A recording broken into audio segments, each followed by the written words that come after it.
Bem-vindos a mais uma edição de Geekverso, o seu programa de novidades e opinião do universo geek.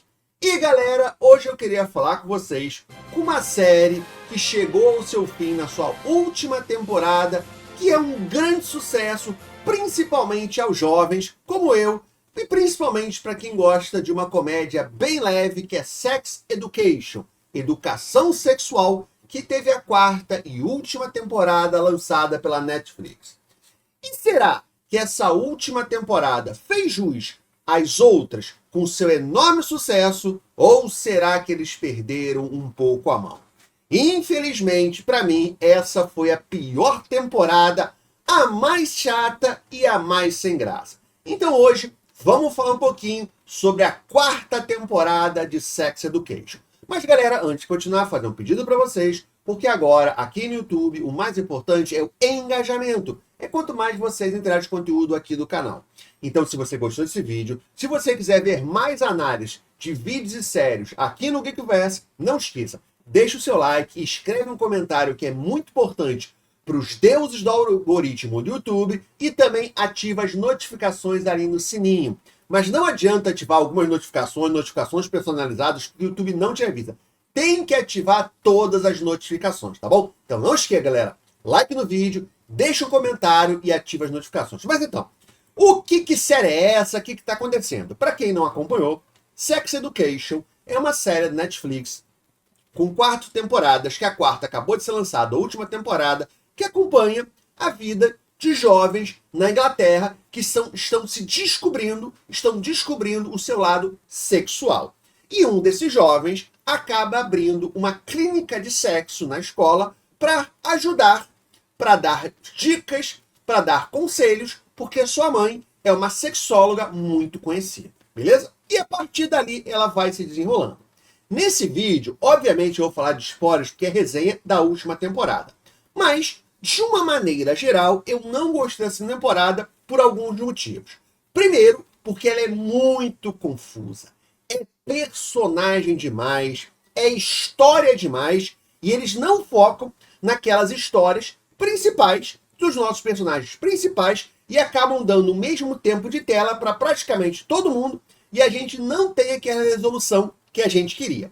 Segundo, que na minha opinião, essa temporada ela passa um pouco do mundo real e entra um pouco no mundo da fantasia.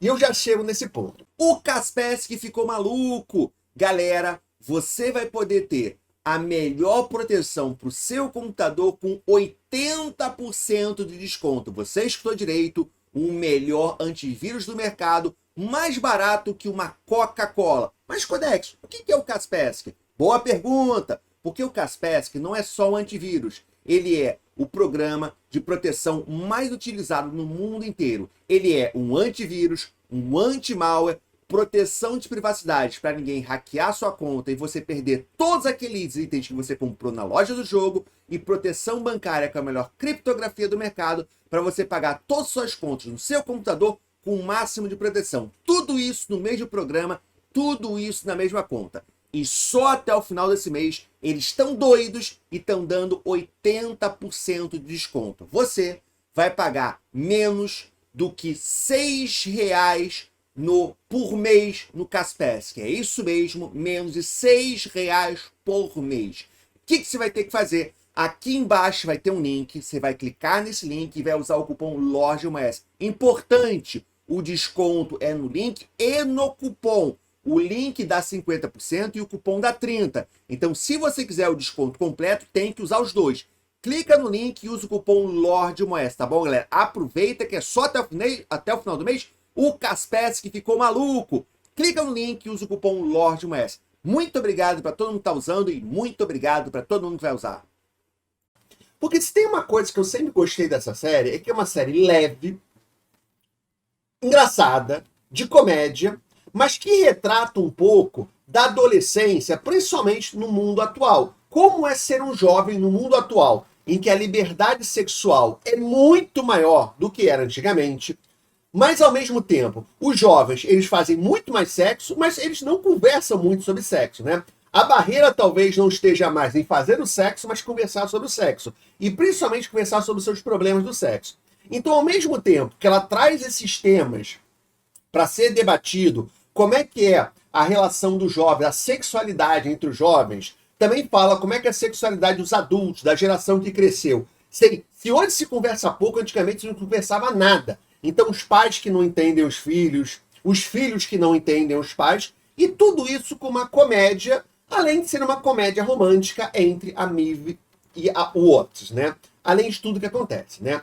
E aí chega nessa última temporada. A primeira coisa que acontece é que eles trocam a escola, eles vão para uma nova escola e, sinceramente, aquela nova escola me pareceu que eles conversaram com um adolescente de 15 anos como é a sua escola ideal. Porque aquela escola é completamente irreal, é algo que não existe. Eu fiquei um pouco chocado, uma série séria, eles colocarem isso como se fosse uma coisa normal, você ter conselheiros sexuais e conselheiros de vida, outros adolescentes de 17 anos. Como assim?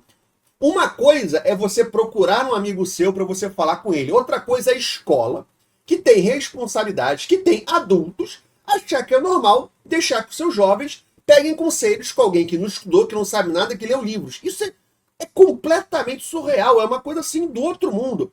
Além da escola, de uma maneira geral, as aulas, o que acontece? É aquela escola do mundo da fantasia que nunca funcionaria no mundo real e nunca prepararia alguém para o mundo real. E aí não tem nada a ver com as questões sexuais que eles querem abordar, de transição de gênero, de homossexualidade, de heterossexualidade, bissexualidade, assexualidade. Não é isso, a questão não é essa. A questão ali é que é uma escola que não existe. E a gente pode entrar até numa discussão se deveria existir, mas aí tá melhor deixar para as pessoas que têm mais conhecimento. Mas beleza, né? Outro ponto, até que já estava falando sobre essa questão da sexualidade, para mim ficou claro, o grande problema dessa temporada foi a inclusão absurda de novos personagens.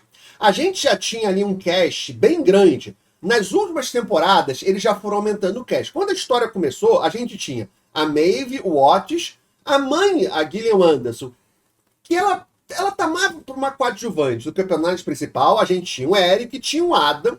Basicamente, eles eram os personagens principais e os outros eram secundários. Aí, à medida que a série foi crescendo, os outros eles foram crescendo, foram ganhando destaque, viraram personagens principais, e nessa temporada ela coloca mais personagens principais. Então, você não tem tempo de acompanhar as histórias, né? Então, para dar um exemplo, nessa temporada a gente tem uma história de abuso, né? De um namorado abusivo, praticamente um namorado abusivo, né? Como a história é contada, não é muito crível, porque a gente viu ele se encontrando 3, 4 vezes, e aí ela fala... E aí tem aquela questão que, infelizmente, acontece muito quando você está num relacionamento abusivo, que você não percebe que você está num relacionamento abusivo, você acha que o problema é você, você acha, não, ele me faz bem, ele não é sempre assim. Beleza, eles tentam abordar isso, mas como tem muita coisa acontecendo, essa história ela passou rapidinho, poucos momentos. Você não teve as fases dessa transição, se conhecendo, quando ele parece uma pessoa boa, quando ele dá só alguns indícios, mas você se sente bem com aquela pessoa. Você não teve muito isso. E são todas as histórias. A história do Eric, a história do Jackson, todas elas são muito mal construídas, né? E aí quando a gente vai também para a questão do próprio colégio, o colégio parece que ele foi feito só para marcar boxe, né? Só para marcar algumas cláusulas. Olha, a nossa história é sobre educação sexual para jovens. Beleza. O que os jovens falam hoje em dia? Os jovens falam sobre sexo sem proteção, eles falam sobre bissexualidade, homossexualidade, heterossexualidade, assexualidade, transição de gêneros. Beleza, nós temos que colocar tudo isso na nossa escola. Beleza, nós colocamos aqui uma mulher que fez a transição para o homem. Então temos que colocar um homem que fez a transição para a mulher. Aí temos que colocar alguém que tenha paraplégico também. Só para marcar, porque não tem tempo de você contar todas as histórias. Praticamente, se você for parar para analisar, não tem 2 personagens que se encaixem no mesmo padrão. O que não é uma coisa realista, obviamente.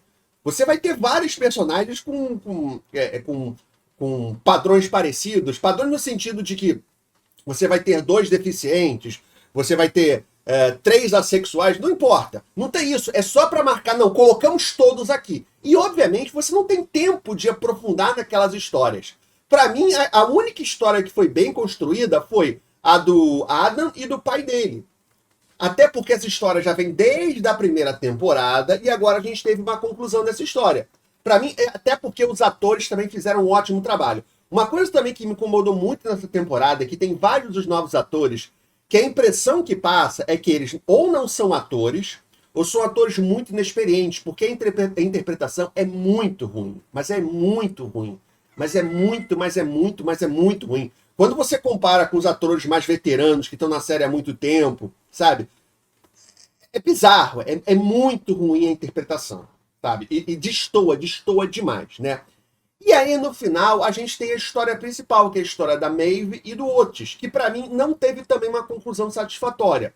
Não porque eles não ficaram juntos, porque isso não é um problema, porque a história também não foi construída, até porque eles acabaram virando personagens secundários na sua própria história. Eles eram personagens principais. Nessa temporada, eles não são personagens principais. Eles têm o mesmo tempo de tela de outros personagens, sabe? E querendo ou não, você querendo dar mais espaço para outros personagens, eles eram, a história deles é a história principal. E você quase não teve interação, você quase não teve contato, você não teve realmente a história, a jornada deles sendo demonstrada para chegar naquele final. Aquele final foi altamente broxante, olha o trocadilho, altamente broxante, não porque eles não ficaram juntos, mas porque você não conseguiu, depois de 3 temporadas esperando o momento, você não teve realmente essa conclusão da história, essa conclusão do que aconteceu com eles. Não teve o final que eu acho que o público merecia. Então, para completar, a série vale a pena? Para mim, a série vale a pena. A 4ª temporada, ela não é ruim, não é inassistível, não é uma série ruim, chata.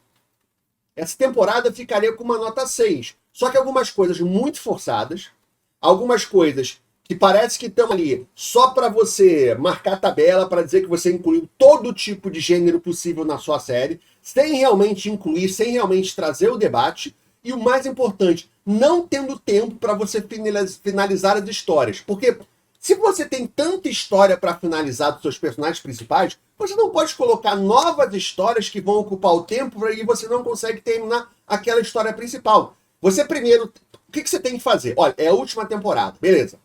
Vamos finalizar a história dos personagens principais, ok? Finalizamos. Deu tempo? Ok. Sobrou tempo? Ok. Agora vamos contar histórias secundárias. Não assim. Vamos contando tudo o que dá e aí quando sobrar a gente conta as histórias principais, as histórias dos personagens que estão desde o início, que a gente quer realmente saber o final, né, galera? Mas a série, ela vale a pena, principalmente pelas 3 primeiras temporadas, se você é um adolescente ou se você quer uma comédia romântica bobinha, Sex Education é uma série para você assistir na Netflix, tá bom, galera? É isso. Para terminar, eu quero muito saber o que vocês acharam de Sex Education e dessa última temporada. Primeiro, vocês gostaram da temporada? Vocês acharam interessante? Vocês acharam que essa temporada foi melhor, foi pior que as outras? Segundo, vocês gostaram do desfecho da história? Acha que teve um desfecho satisfatório? Acha que não teve? Quem teve um desfecho satisfatório e quem não teve? E terceiro, o que vocês acham dessa temporada de uma maneira geral, da série de uma maneira geral, desculpa. Vocês gostaram da série, vocês não gostaram? Gostaram da 3ª temporada, gostaram de todas, não gostaram mais da 4ª temporada? O que vocês acharam da série? Acha que vale a pena assistir? Acha que não vale a pena? Escreva aqui embaixo, deixe um comentário, porque a sua opinião é mais importante aqui no canal. Deixe um comentário sugestão aqui embaixo, sua opinião sobre o assunto do Codex. Muito obrigado por assistir.